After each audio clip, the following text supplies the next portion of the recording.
What's up? I'm OBG. So today I have one of my favorite distilleries of all time, and that would be the Mars Distillery. And I have two products. I have the Iwai traditional, but this one is finished in Napa cask wine. And then I have something that's super rare and amazing, and that would be the Komagatake 2021 special edition. And I've reviewed this distillery before, since I have the Iwai right here from the Mars Distillery, the 45, which was an absolute stunner. Now, this distillery was established in 1985, but unfortunately it did close in 1992. It was mothballed and then reopened in 2011. This is the highest elevated distillery out of all of Japan at 800 meters or 2,600 feet. They do make some amazing juice. I cannot overstate how amazing this distillery is. It always baffles me when I try them. So let's jump into technical so you can see the differences here, because there is radical price differences and rarity between the two. We're gonna start with the Iwai. This has a mash bill of 75% malted barley and 25% corn. And like I said, finished in Napa cask. The ABV is at 40 or a proof of 80, and this retails for only $35. Then we have the Komagatake 2021 edition. This is 100% malted barley that has been aged for 3 years in American oak and ex-sherry barrels. This has an ABV of 48 or a proof of 96, and this is a non-chilled filtered. There's only 3,456 bottles that were released to the US, and this retails between $150 to $250. Now, this is a rare one. It's a difficult one to get, but if you couldn't find it, I mean, between $150 to $250, that is a lot of money. But the Mars Distillery just makes incredible juice. Packaging wise, I'm always a sucker for Japanese packaging. It's very minimalist. It's always to the point. It's never confusing. There's no fancy designs except for the actual calligraphy that they always put, because that's their thing. I love the bottle. The thing that I dislike, and that is how short the neck is. So when you pour, you gotta be careful because it's gonna come out. Like, that's the only catch to it. Other than that, I'm always amazed by Japanese packaging. It's so good. This, I would say, is a B, and the only reason for that is that they should just put the information of the mash bill. It just makes it easier. Nobody has to go online and chase that down. I think that's one of the biggest confusions when we look at Japanese whiskey, or any whiskey for that matter. Just put it on the bottle. We want to know what's in there. That's it. Very simple. But how good are they? And what's the difference between Iwai and the Komagatake, which I can barely pronounce half the time? Let's jump into the tasting notes. And we're gonna start with the Mars Iwai traditional Napa cask finish. On the color, light brown with reddish notes. On the nose, light hints of peat that deliver some smoky layers into some caramel, oak, pine, oranges, cherries. The alcohol is present, but not overpowering.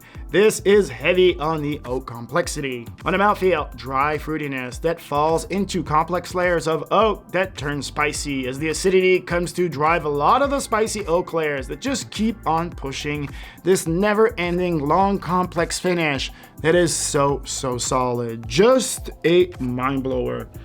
$35, Japanese whiskey, hard to beat here, and it's Napa cask finish.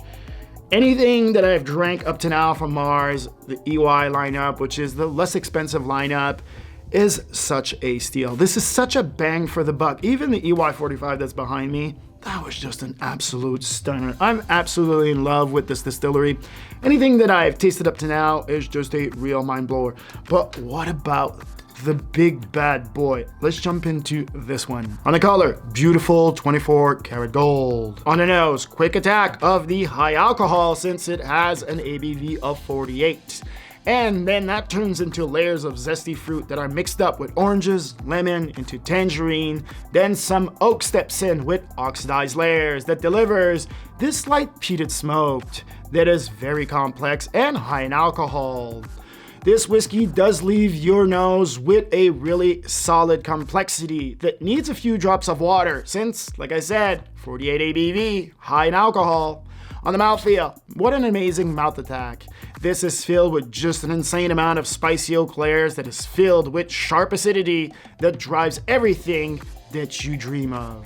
It never stops. It keeps on delivering the complex oak layers that are just insane through the finish. This is an absolute stunner. Yes, I know. $150 to $250 for a 3-year-old finished in sherry cask. This is so good. Oh my God. This was an absolute mind blower for me. I know that there's not a lot to go around, so if you do find it, you should really think about buying it. This is, I would say, one of the top Japanese whiskeys I've had this year by far, just like with the Ichiro single malts and grain right here. They are just mind blowers, and I'll put a link at the top so you can go and check that out. But let's do a quick recap to see what I would buy, pass, or collect with the Iwai Tradition whiskey that is finished in Napa wine cask. This is an absolute buy for $35. I don't care what anybody tells you. This is just a stunner. You're getting Japanese whiskey, Napa cask finish from Japan, 35 bucks. Yeah, all day. I mean, that's kind of a no-brainer without a doubt. And then the Monster Komagatake, which was just a stunner. I mean, $150 is a lot of money for a Japanese whiskey, but I can promise you, if you're trying to collect crazy stuff, this is absolutely crazy. This is a buy. This is a collector's item. I'm sure that in 5 or 10 years, this is going to be worth its weight in gold. I think that the Japanese market is the most underrated market at this point, unless we were talking about Yamazaki and just these crazy whiskeys that are just impossible to get and are just way too expensive. This is still accessible. Yes, I know 150 to 250 is a lot, but there's only 3,500 bottles for the whole country. That makes it even more rare. So this is an absolutely collecting item here. Hard to beat.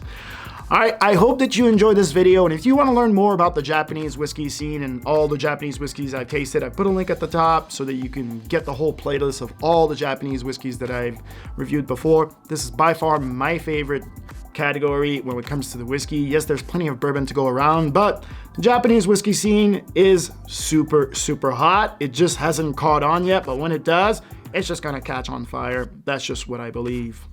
All right, my friend, that's gonna do it for me. I'm OBG for tastingskills.com. Please remember to give it a thumbs up. Go down there, subscribe, click the bell so you can get the notification every time I put a video up. Otherwise, my friend, please remember, stay sober. Peace.